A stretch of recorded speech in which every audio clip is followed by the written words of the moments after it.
I replace this small little piece of silicone with a long ass aluminium pipe with this attached at the end. I'm gonna show you guys what the sound is like with a small little one. I do not have no handbrake. Well, I have two rims all that.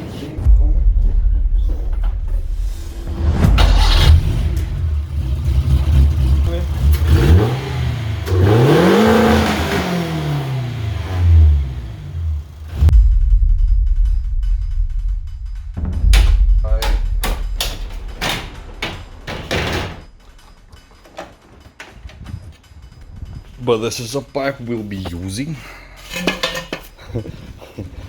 I don't know. But what we also need is to clear this gap here gently.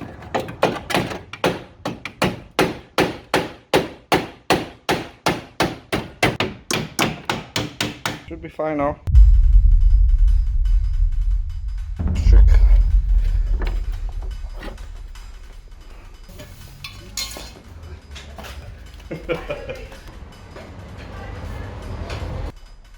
Yes.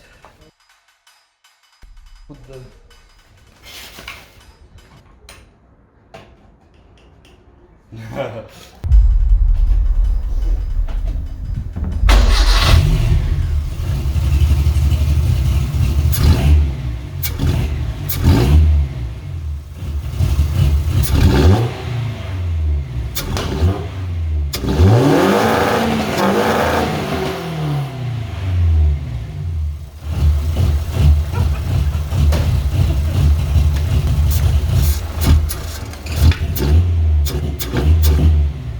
leave a like, comment and share if you guys smaak stuff like this. Side hustle garage, I'm out.